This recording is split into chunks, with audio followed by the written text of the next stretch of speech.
I'm speaking to you from my home in Florida,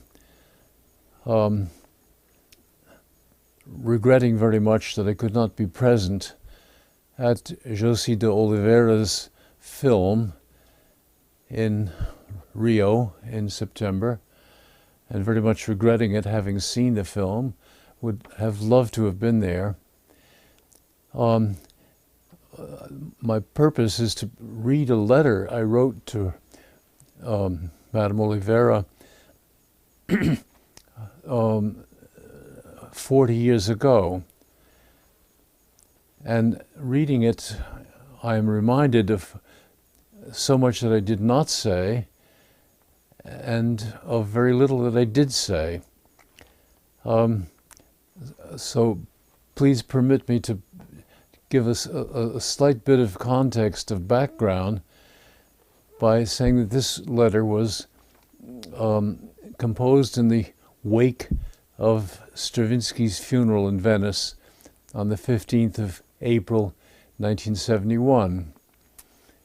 He was personally very scornful of funerals and refused to go to them.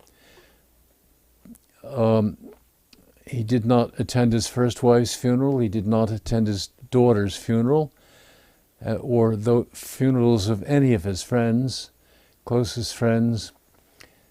And here was a funeral that he was obliged to attend. It was a funeral with music. Some music was played at the beginning, some at the end by Venetian and strangely Neapolitan composers. But it was one of the greatest events, or certainly the most important event emotionally in my entire life. Everything comes back, and I find it difficult speaking about it at all. When news was conveyed to Venice that Stravinsky wished to be buried there on its famous funeral island, San Micaelis, the mayor of Venice instructed the city to have affiche pasted to the walls of buildings throughout the city, showing Stravinsky in a characteristic act of feeding the cats, which is in the center of the San Marco district of Venice, in a little corner, and feeding them after his own lunch. And he went there every day to do that. And so many people who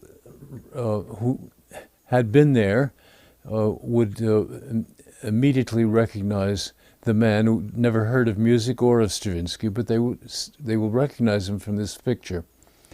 Thousands and thousands of people wanted to go to the funeral, but the Church of Saints John and Paul would hold only 3,000, and I think at least that many were outside.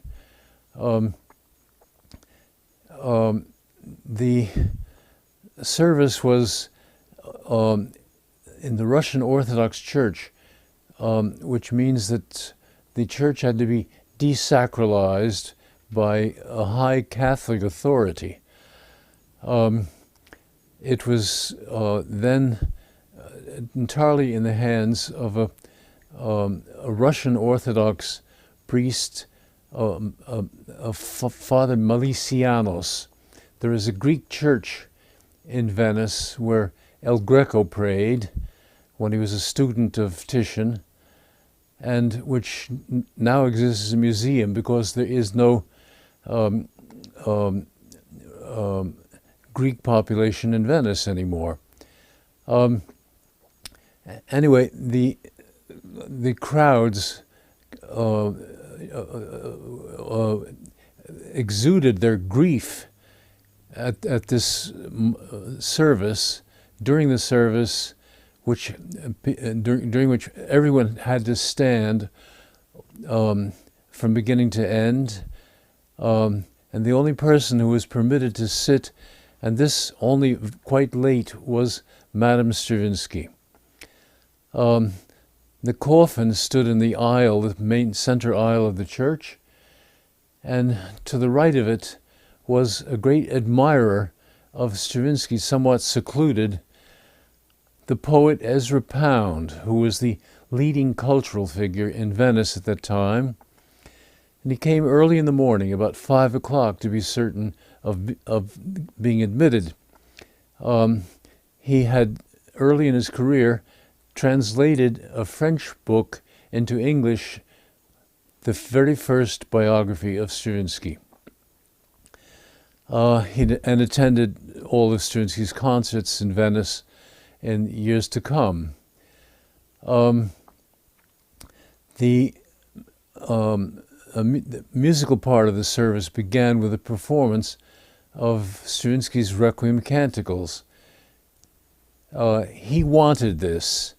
It has been contested that comes from my imagination, but Madame Oliveira's letter, her video, I should say, indicates that, in fact, he did think about using the Requiem that he was then composing, not finished, for himself. He was composing his own Requiem, as I suppose Mozart finally realized he was doing. The performance was extremely difficult for me, of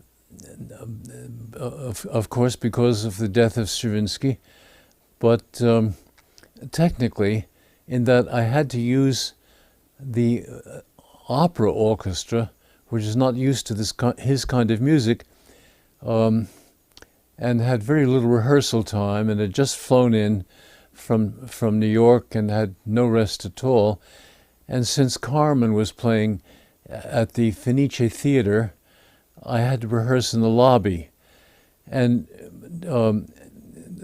my Italian is very poor, and it was an ordeal. I had to get a translator at one point, but I did get through that, then retired with the Stravinsky family, who were standing at one side of the church. The service was theatrically very brilliant in color, and entirely sung in Byzantine chant. The peculiar intervals, the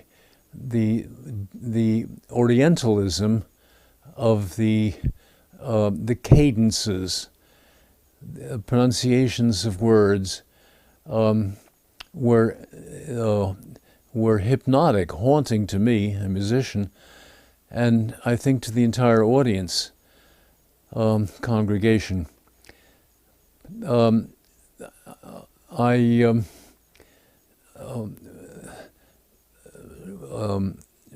must say just a word about the extraordinary funeral cortege which removed the coffin from the church and down a canal leading to the lagoon, the open lagoon, going to the cemetery island, and thinking all the time of Auden's poem that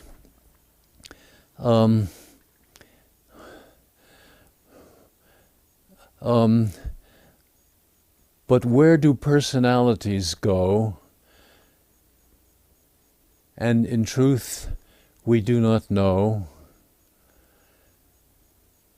But there was a meeting as we landed on this island through perhaps 25 gondolas in a sort of parade all full of flowers.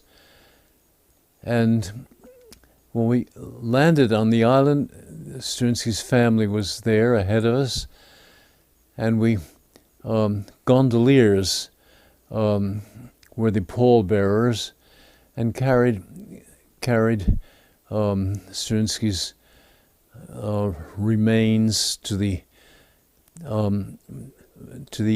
far side of the cemetery, a walk of about a half a mile, and a service was carried on there. What I most movingly remember of that service is that just as his own coffin was lowered into the grave, which requires that the widow and family throw handfuls of raw dirt on top of the coffin. There was a nameplate on the coffin, and it said Igor Stravinsky on it. And just at that moment, it was a very cloudy day, threatened rain, but at that moment, the sun came out.